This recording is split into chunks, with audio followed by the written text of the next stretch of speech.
প্রচন্ড কফ কিংবা সর্দি পড়ছে, জ্বর সঙ্গে কাশি, এই সমস্ত কিছু নিয়ন্ত্রণে আনবেন মাত্র 5 মিনিটের মধ্যে। 5টা মিনিট আপনি এই রেমেডিটি তৈরি করতে ব্যয় করবেন, আর 5 মিনিটের মধ্যেই আপনার এটা কমে যাবে। কিভাবে এই দুটি উপাদানে এই রেমেডিটি তৈরি করবেন তা এই ভিডিওতে বিস্তারিতভাবে দেখিয়ে দেব। যে কোনো মানুষ খুব সহজেই তৈরি করে এই ধরনের সমস্যা থেকে নিজে বাঁচতে পারবেন এবং আপনার পরিবারের যে কোনো মানুষের উপকার করতে পারবেন। Hello viewers, welcome to my channel family limited. পরিবার ও স্বাস্থ্য বিষয়ক যে কোনো নতুন তথ্য সবার আগে পেতে চ্যানেলটি সাবস্ক্রাইব করুন। আমরা সবাই জানি যে এই লেবু আমাদের ভিটামিন সি এর ঘাটতি যেমন পূরণ করে, পাশাপাশি ঠান্ডা কফ কাশি জনিত সমস্যাকে একেবারে দূর করতে পারে। এটি একই সঙ্গে অ্যালার্জি প্রতিরোধক হিসেবেও কাজ করে। কোল্ড অ্যালার্জিতে লেবু চমৎকার কাজ করে। এই লেবু আমাদের লাগবে মাত্র একটি। যে কোনো লেবু আপনি নিতে পারেন, সেটা কাগজি লেবু হোক, পাতি লেবু হোক, যে কোনো লেবু, গন্ধরাজ লেবুও নেওয়া যাবে। যে কোনো একটি লেবু নিতে হবে। আর নিতে হবে রসুন। রসুন কিন্তু একই সঙ্গে অ্যান্টিব্যাকটেরিয়াল, অ্যান্টি ফাঙ্গাল এবং অ্যান্টিহিস্টামিনেরও কাজ করে। তবে কোনো কোনো ক্ষেত্রে কিছু কিছু মানুষের রসুনে অ্যালার্জি থাকে। অ্যালার্জি এমন একটি বিষয়, এটা আপনার যে কোনো খাবার থেকেই হতে পারে। যদি কোনো ব্যক্তি রসুনেই অ্যালার্জি থাকে তবে সেক্ষেত্রে তিনি কিন্তু এই রেমেডিতে উপকার পাবেন না। অন্যথায় সকলেই এই রেমেডি থেকে উপকার পাবেন। এই রেমেডিতে আমরা রসুনের ব্যবহার করব অবশ্যই, এবং সেটা আমরা রসুনটা কেটে নিতে হবে। রসুনটাকে এইভাবে কেটে এর কোয়াগুলোকে আলাদা করে ওপরের যে পাতলা খোসা সেটাকে অবশ্যই ছাড়িয়ে নিতে হবে। আমি ভিডিওতে যেভাবে আপনাদেরকে এই রেমেডি প্রস্তুতিটা দেখাবো, আপনারা যদি সেইভাবেই করেন তাহলে এটা খুব সহজেই যেমন করতে পারবেন, তেমনি এটা আপনাদের খুব উপকারও করবে। এই রেমেডিটি কিন্তু ছোট শিশু অর্থাৎ 2 বছর পরবর্তী যে কোনো শিশুর ঠান্ডা কফ কাশির সমস্যা দূর করতে তাদেরকেও দিতে পারবেন। যেহেতু এটা পার্শ্ব প্রতিক্রিয়াহীন, তাই যে কোনো মানুষই এটা সেবন করতে পারবে। তবে যদি কারো বিশেষ কোনো বিষয় থাকে যে তিনি যে কোনো বিশেষ রোগের জন্য রসুন খেতে পারছেন না, সেক্ষেত্রে শুধুমাত্র তার এই রেমেডিটি খাওয়া যাবে না। রেমেডির জন্য আমরা রসুন নেব, পুরো একটা রসুন নেব। আমরা একটা রসুন, অর্থাৎ আমি ছোট বা মাঝারি সাইজের একটা রসুন পুরোটা নেব। খুব বড় যদি রসুন হয়ে থাকে, বড় কোয়ার রসুন হয়ে থাকে, সেক্ষেত্রে আপনি পরিমাণ করে নিতে পারেন। আমি যতটা নিচ্ছি রসুন সেই অনুযায়ী আপনাকে নিতে হবে। একটি লেবুর সঙ্গে রসুনের পরিমাণটা স্থির করতে হবে। এবং যে রেমেডিটা তৈরি করব এটা কিন্তু একজন প্রাপ্তবয়স্ক মানুষের হিসেবে আমি তৈরি করছি। একজন প্রাপ্তবয়স্ক মানুষ একবার সেবন করবেন এই অনুযায়ী, এবং এই রেমেডিটি একবার সেবন করলেই কিন্তু কাজ সঙ্গে সঙ্গে হবে।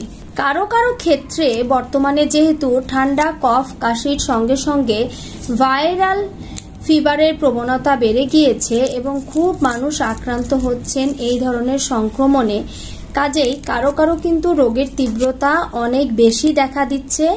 সেক্ষেত্রে তীব্রতা বেশি থাকলে আপনি এটা পর পর 5 দিন সেবন করতে পারেন।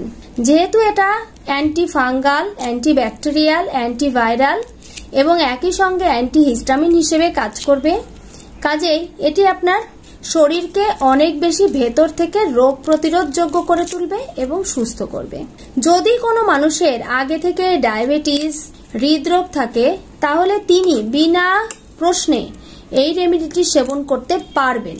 কারণ রসুন এবং লেবু উভয়ই আমাদের ব্লাড প্রেশারকে নিয়ন্ত্রণ করে, তাৎক্ষণিকভাবে শ্বাসকষ্ট কমায় এবং ডায়াবেটিসকে নিয়ন্ত্রণে আনে। আমি আপনাদেরকে এই রেমেডি সম্পর্কে বলতে বলতে রসুনের খোসাগুলোকে যতটা সম্ভব ছাড়িয়ে নিয়েছি। এইভাবে রসুনের খোসাগুলোকে ছাড়ানো হয়ে গেলে আপনি রসুনটা সরাসরি রেমেডিতে ব্যবহার করবেন। খেয়াল রাখতে হবে, আমি রসুনটা যখন রেমেডিতে ব্যবহারের জন্য নিয়েছি তখনই সেটাকে খুব ভালো করে খোসা সহ ধুয়ে নিয়েছি, যাতে খোসা ছাড়ানোর পর আর এতে পানির স্পর্শ না লাগাতে হয়।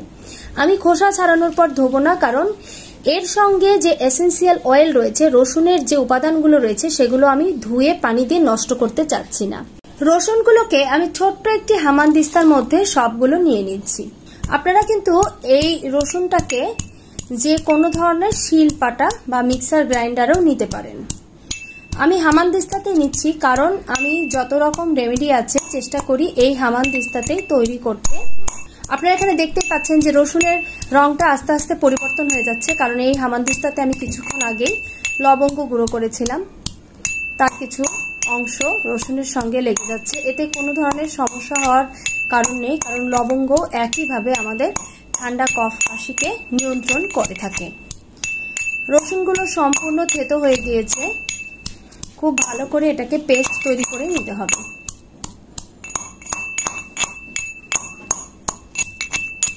রসুন একদম সম্পূর্ণ থেতো হয়ে গিয়েছে, রসুনটা সম্পূর্ণ পেস্ট হয়ে গিয়েছে। এবারে আমি লেবুটাকে কেটে নেব। লেবুটাকে যেভাবে কাটলে রস করতে সুবিধা হয় ঠিক সেভাবে লেবুটা কেটে নিচ্ছি। এই সম্পূর্ণ লেবুটাকে এই রেমেডিতে ব্যবহার করব। তবে তার আগে নিতে হবে 1 গ্লাস গরম পানি। আমি এখানে 1 গ্লাস গরম পানি নিয়ে নিয়েছি। তবে পানিটা এমন মাত্রার গরম হতে হবে যে গরমটা সহনীয়, অর্থাৎ আপনি পানিটা খেতে পারবেন এমন মাত্রার। খুব বেশি গরম হওয়া যাবে না, গরমটা যেন সহনীয় হয়। এবারে এখানে সম্পূর্ণ লেবুর রসটা দিয়ে দেব।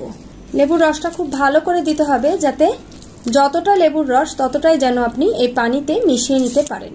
লেবুর রস দিয়ে যখন এই রেমেডিটা আপনি খাবেন, তখন তাৎক্ষণিকভাবে আপনার শ্বাসকষ্ট, যাদের গলা বুক ব্যথা হয়ে গেছে কাশতে কাশতে এবং স্বরের সমস্যা হয়েছে, স্বরভঙ্গ হয়েছে, কথা বলতে অসুবিধা হচ্ছে, সঙ্গে টনসিল আছে, তাদের এই সমস্যা কিন্তু চলে যাবে।